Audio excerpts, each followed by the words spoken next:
Hello and welcome to Norwood News. Today is Friday, September 7th, and I'm your host, Krista McDonald. New Fire Chief George Maurice was sworn in at a pinning ceremony on Tuesday in Memorial Hall. Chief Maurice's family, friends, and fellow firefighters and town officials were all in attendance at his first speech. Never forget the awesome responsibility and trust the people of Norwood have placed in you. Think about the charge you have been given, that when people are having their worst day, they will put their life or the life of a loved one in your hands. They will let you into their home even though they do not know your name or who you are, other than the fact that you are a Norwood firefighter. When someone hands you their infant who isn't breathing, when someone tells you their elderly parent is trapped upstairs in a house fire, when someone cries out as their body is injured and trapped in a car wreck, do your job and do it well. Care for the people of Norwood, our people. Be compassionate. And in the end, always treat the honor and integrity of the Norwood firefighters who have come before you with the greatest respect. You are a Norwood firefighter. To the people of Norwood, always remember and take care of us, your Norwood firefighters. When fires rage, medical emergencies happen, hurricanes hit, and lightning storms blow through, we will be out there. So remember us. When you are at home with your family for the holidays, we may be away from our own. So remember us. When you safely sleep at night and get up to start the new day, we are just finishing our shift and heading home. So remember us. And if we are ever troubled by what we have had to bear witness to, remember us, your Norwood firefighters. NCM would like to congratulate Chief Maurice and wish him the best of luck. As reported last week, the Massachusetts state primary elections were held on Tuesday. There were a number of contested races on the Democratic and Republican ballots. For U.S. Senate, the Republican candidate, Jeff Deal, won with 55.3% of the votes. For governor, the Republican candidate, Charlie Baker, won with 63.9% of the votes, and the Democratic candidate, Jay Gonzalez, won with 64.4% of the votes. For representative in Congress, the Democratic candidate, Stephen Lynch, won with 71% of the votes. For lieutenant governor, the Democratic candidate, Quentin Palfrey, won with 58.9% of the votes. For attorney general, the Republican candidate, James McMahon, won with 61.1% of the votes. And for Secretary of State, the Democratic candidate William F. Galvin won with 67.6% of the vote. We'll be right back after this break to find out what's going on at the Senior Center and to find out where Mike Maloof went for this week's Living Local.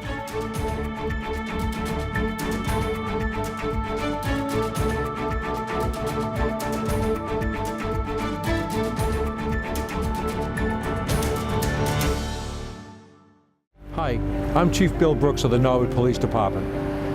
The men and women of the Norwood PD are committed to protecting you and to providing you with top quality service. We're busy. Norwood is a nice town, but in any given 24-hour cycle, we handle anywhere from 65 to 90 radio calls and officer-initiated events.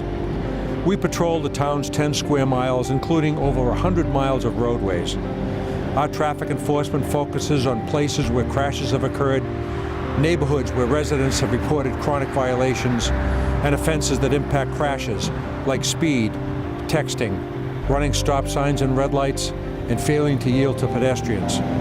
When we're not tied up on calls, we work hard to build relationships with members of the community. So you'll see our officers out walking footbeats, checking in with merchants, and stopping at sporting events to chat with kids. We believe that every resident should know, or at least feel like they know, a member of our department. So if you see us, stop and say hello.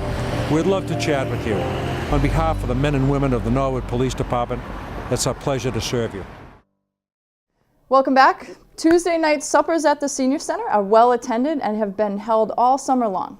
The seniors are served by guest servers from around the community, and this week was the final supper of the season. On Tuesday, there was a surprise free meal and a special guest server. Let's go to the Senior Center and see who it was. Tuesday night suppers here at the Senior Center, and each week with our Tuesday night suppers, we kick it off with a special guest server. So we started the season with guest servers being from the Norwood Police Department, And we closed out our season with them returning with a great story about paying it forward. As everybody remembers, a Weymouth police officer was killed in the line of duty, and shortly after his death, Seamus McCready, who lives at the corner of Railroad Ave and School Street, ran a lemonade stand. He ran it for 2 weekends. And his goal was to donate money to the Norwood Police, which he did. His mother and father brought him down, which we thought was great. We're trying to think of a way to do something with that money that would kind of help Seamus understand the value of that donation. So we enjoyed being guest servers at the senior center a few weeks ago, and so we talked to Kerry McCarthy about coming back. We brought Seamus with us. And the idea was we took Seamus's donation, and the Norwood Police Association made up the difference, and we paid for dinner tonight, and then Seamus and the officers who were with me served it. We thought it was a great experience.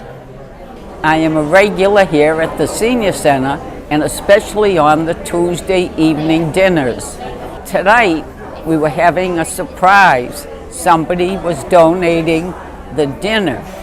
I was shocked. And when we came in tonight, and the chief of police and a few of the policemen were with him, I couldn't believe the story when he told about this young child and what he has done. I'm sure that in the future, I hope that more children are like him. I hope that all these kids that are selling lemonade are doing it for a good cause.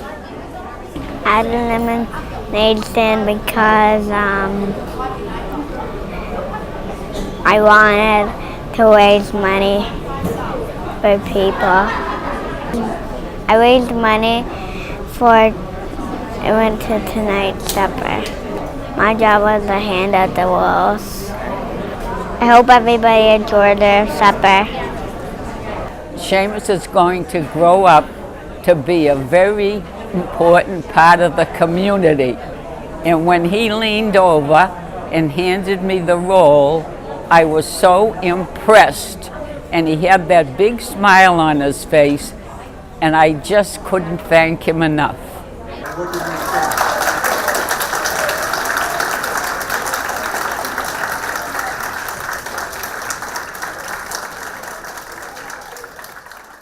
Great job, Seamus. You brought a lot of smiles to the seniors of Norwood. Now let's go to Mike Maloof for this week's Living Local.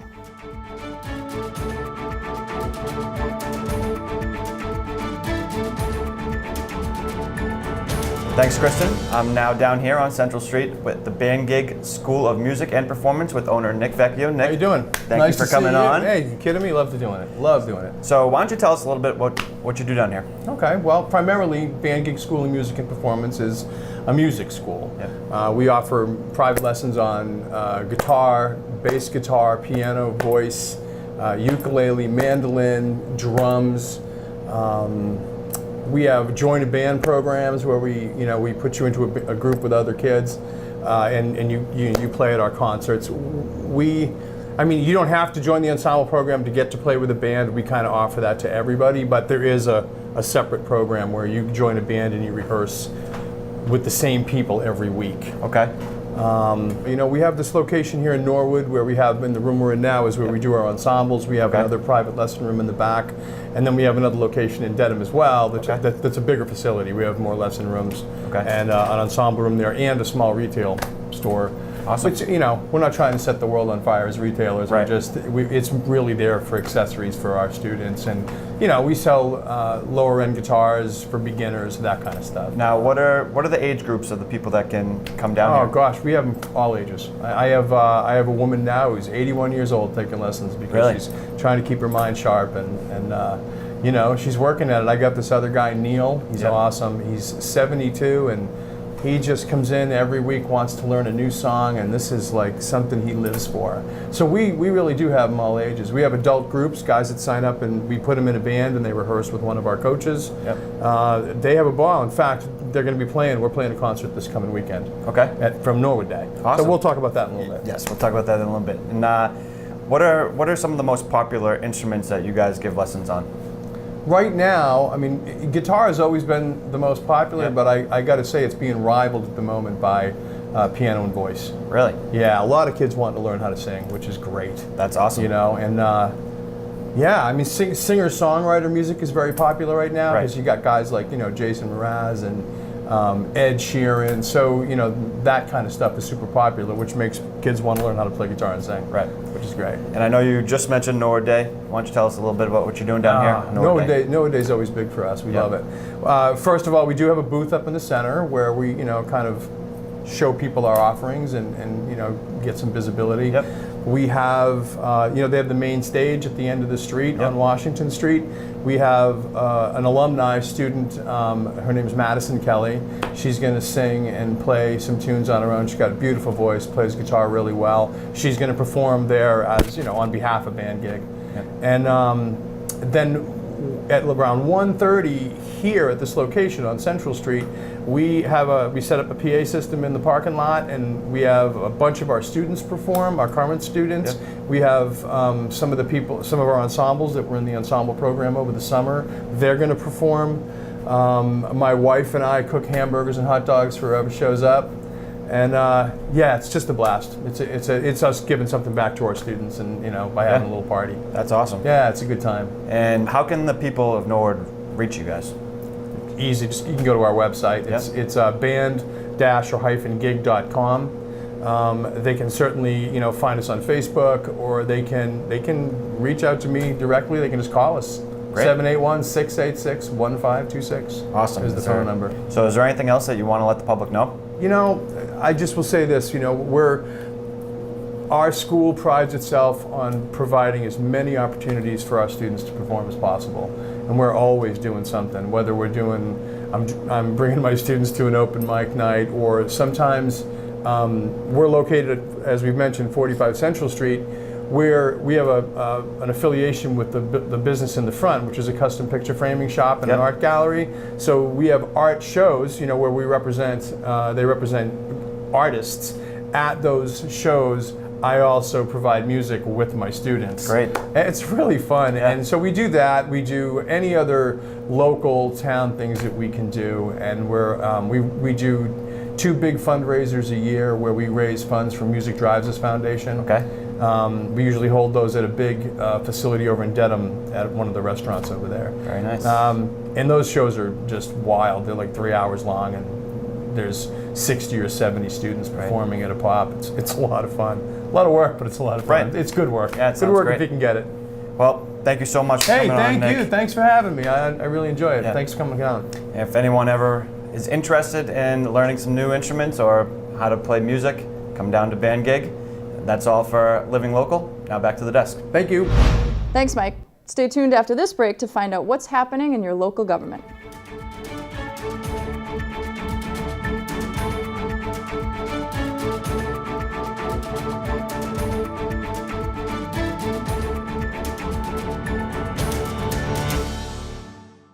Stop by the Norwood Memorial Library and check out magazines, newspapers, DVDs, and of course, books.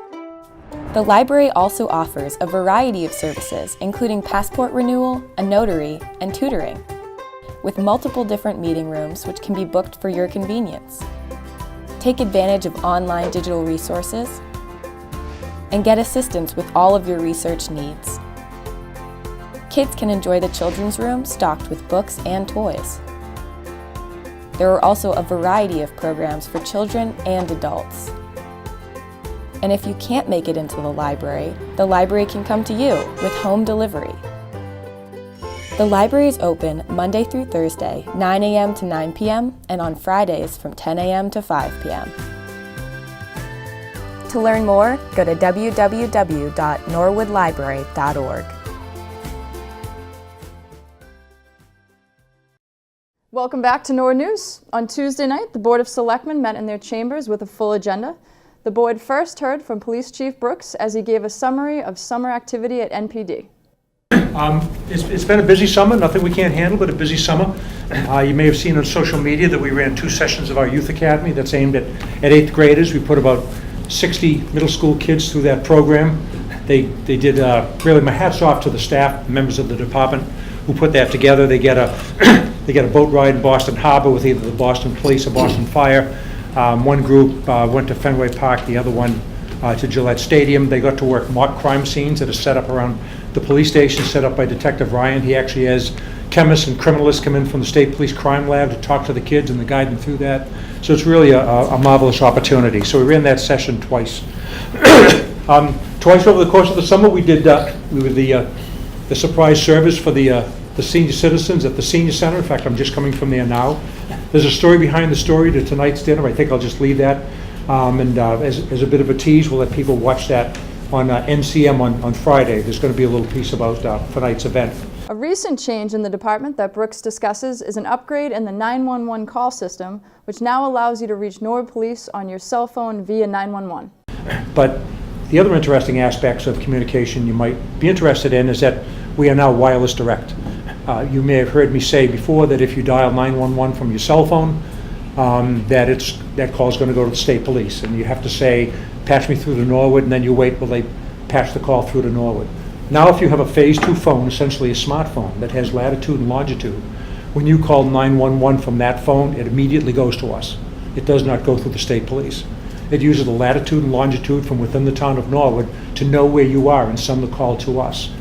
After Chief Brooks gave his report, George Maurice sat for the first time in front of the Selectmen after being sworn in as Fire Chief earlier that day. I'd just like to say thank you to the board, Selectmen, and Town Manager Mizuko for the ceremony today. It meant a lot to my family and the friends that we had travel to come to Norwood today. So I just wanted to show my appreciation. I thank you very much. Chief Maurice continued to brief the board on the firehouse's activity over the summer. Well, this is really the report of retired Chief Greeley. But over the summer, it was normal business for the fire department. There wasn't anything that outstanding or extraordinary that had happened in town. We had the normal amount of medical emergencies and fires. Nothing that was extended beyond having the Norwood Fire Department take care of that. Followed by Chief Maurice was James Collins, Superintendent of Norwood Light Department, and Greg Phipps of Tangent Energy Solutions. Phipps, along with Collins, gave a brief presentation to the board in regard to installing solar panels on the Norwood landfill. The solar panels, if installed, would generate approximately 2.6 megawatts of electricity. Let me go to slide 3 if I may. So slide 3, just to give you, this is an aerial view of the site. Those blue lines that are across the site are basically how we would anticipate laying out the arrays. There's some engineering work that we would have to do. So if we decide to move forward, we would do some additional more detailed engineering work in terms of the actual layout, but this is a good preliminary overview. This would allow for about 2.6 megawatts of DC power, so a fairly sizable array. Pretty typical actually for a large landfill. You'll notice that we've basically covered about 2/3 of it. The Board of Selectmen are back on full schedule, and the next Board of Selectmen meeting will be Tuesday, September 11th. The Conservation Commission met on Wednesday evening. The first item on the agenda was a request for a continuation from Anrad Goldman Environmental Consultants Incorporated, representing Peter Cantonese. Joseph DiMaria requested to have part of the meeting and voiced his concerns about improper flagging. Cheryl and I walked the site, and the flagging is not correct. They mowed close to what they flagged as a wetland, and at a minimum, they're not supposed to disturb within 12.5 feet. Secondly, they had cut down cattails and the whole area was covered with sedges of various types. So I'd like to make a motion that at this point we hire a review firm, that we solicit bids from 3 firms and be ready for the next meeting, because I don't really want to hold them up when they get here. After this discussion, members voted unanimously to hire a review firm and then have a continuation on October 10th. United Consultants appeared before the board. Some members required clarifications on filed paperwork, so a vote to take United Consultants' notice of intent under advisements was passed unanimously. The meeting wrapped up with the CPA and Treasurer's reports. Thursday night, the PBCC met in room 11 of Town Hall. The meeting began with an update on the St. Gabriel Chapel project. I signed a contracts yesterday with John Racine right here, and we delivered them all up to Linda, and we delivered a signature page to Kathy because she has the contract online, and basically she's getting rid of paper, so but she needed the signature page. John made the comment that the contract will be on site yesterday, so I went up there and the contractor was on site with the scaffolding contractor, and they were measuring the site up for what they're going to need for staging, which I was happy to see some action on it. And the contractor, I asked the contractor when he proposed to start, and he proposes to start next week. Later in the meeting, the discussion shifted to the town hall renovation project. And I had long talks with council, as you probably know, because I was under the impression, and I've got the newspaper to prove it right here, that the town manager was anathema, as far as I'm concerned, in his opinion of the space planning, and he said, for whatever reason, I don't necessarily agree with him, but that was the one thing he didn't want us to do, because it was approaching a possibility of a $5 million project and all these other ethereal thoughts that he had, and didn't quite measure up to where we really were, and I'm not going to say more about it because it speaks for itself. The meeting wrapped up with the PBCC discussing the history of the board. The board voted to continue the discussion in their next meeting. To watch complete government coverage, tune into the NCM Government channel or watch it on demand at norwoodcommunitymedia.org.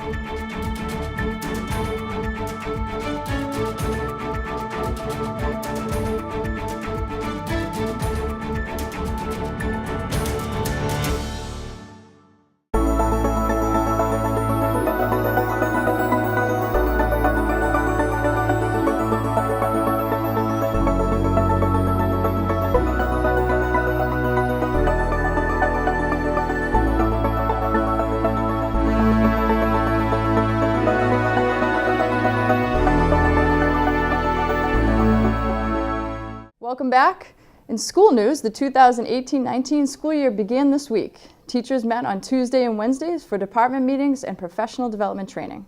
The students' first day of school was Thursday, and due to excessive heat, Superintendent Dr. David Thompson called for a half-day dismissal. Also in school news, Norwood High students were greeted by their excited teachers as they entered the school for their first day. New Principal Dr. Hugh Galligan explained.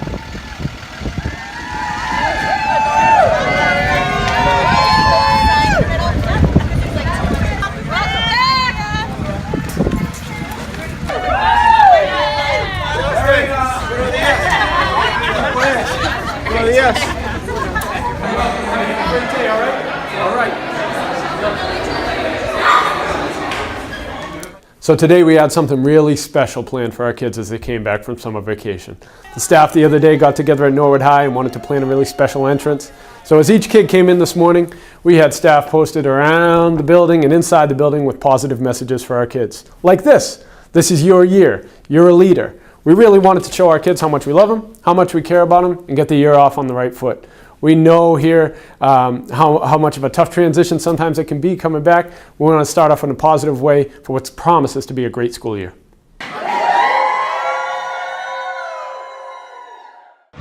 What an awesome way to kick off the school year. Now let's go to Mike Maloof with some sports news. Thanks, Kristen. The fall sports season is underway here at Norwood High School. As most of you may know, the Mustangs have recently moved out of the Bay State League, and we are now competing in the Tri-Valley League. The field hockey team delivered the first win ever in the Tri-Valley League, beating Westwood 4-2. Girls volleyball started the season 0-2 with losses to Braintree and Westwood, while the golf team started 2-0 with wins over Medfield and Dedham. Both boys and girls soccer started the season against Medfield. Boys fell short, losing 4-0, while the girls lost 8-0. That's all for sports. Now back to the desk. Thanks, Mike.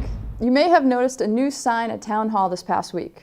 Veterans Service Agent Teddy Mulvihill fills us in on the new veterans-only parking spot at Town Hall and gives us an update on Veterans Affairs in Norwood and around the country. Hi everybody, this is Ted Mulvihill, Town of Norwood Department of Veterans Services Director and Veterans Service Officer with a Veterans Update. There's a lot going on in the veterans community these days. Let's start federally. The VA has appointed a new secretary, Secretary Wilkie. He has come to Boston already to meet with healthcare officials and top administrators regarding the state of VA healthcare here in Massachusetts and in the Northeast region.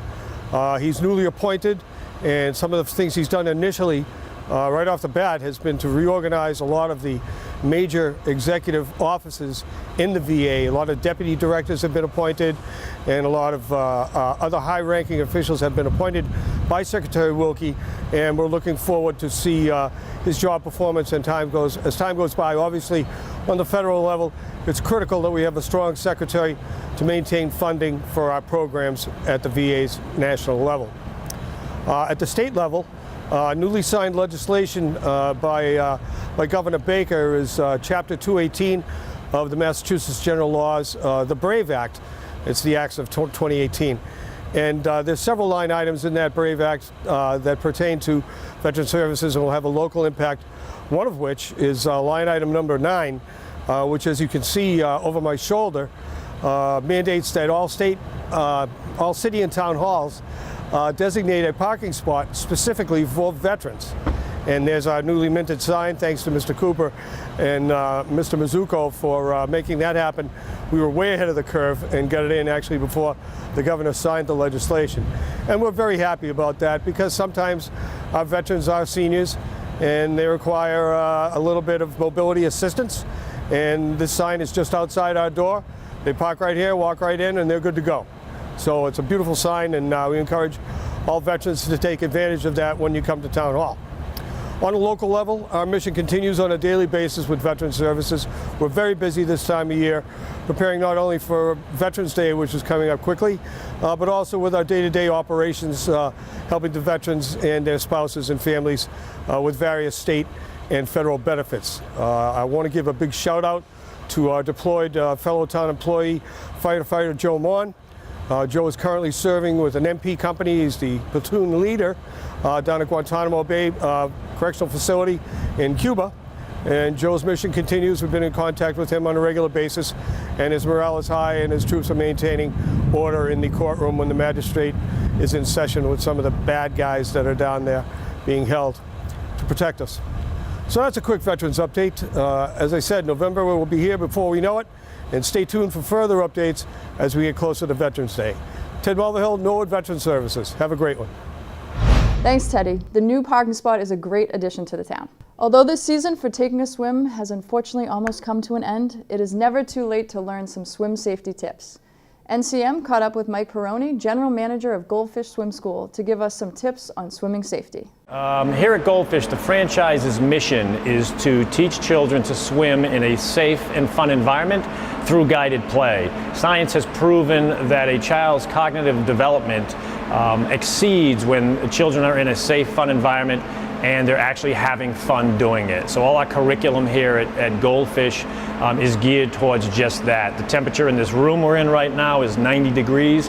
The pool water is 91 degrees to give the children that safe, comfortable feel. As you can see, hopefully behind me, all of the decorations, we have bright colors here to add to that fun environment. Goldfish's mission is, as I just said, to teach children to swim, but their greater mission is to bring down the statistics for drowning. Drowning is the second leading cause of death for children ages 4 months old to 12 years old. So what we do is not only teach swimming, but we teach water safety, even to the 4-month-old. So for a 4-month-old, some of the things we teach them is, we teach them if they fall into a pool to immediately turn around and go to the nearest wall. A child's first reaction when they fall into a pool is to head directly the way that they're looking, which unfortunately is the farthest point to safety. So we teach them to turn around, then we teach them how to get out of the pool. And Goldfish, we call it fin, belly flipper. Elbow, elbow, get your belly up, pull yourself out of the pool. So those would be with the really young children. We also teach children how to roll over breathe, and that's we teach them to pull paddle as well as kick, kind of doggy style, but then to roll onto their backs and float to catch their breath.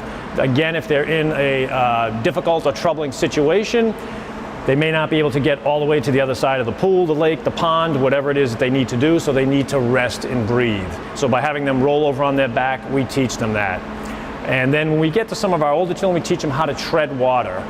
Some people call it the egg beater, with your legs and your hands going, but enables them to keep their head up, again, in a rested state, so that they can then continue on their swim. So by all means, please come on down and visit us here at Goldfish Swim School Norwood, 128 Carnegie Row, right here in Norwood, or you can visit our website, www.goldfishswimschool.com, and look for Norwood, and you'll find our location. All of our information's up there, including some of the safety tips that we give. Thanks, Mike. Great tips. Well, that's all for Norwood News. To stay up to date with Norwood Community Media, follow us on Facebook, Twitter, and Instagram. As always, thank you so much for watching. Have a great weekend.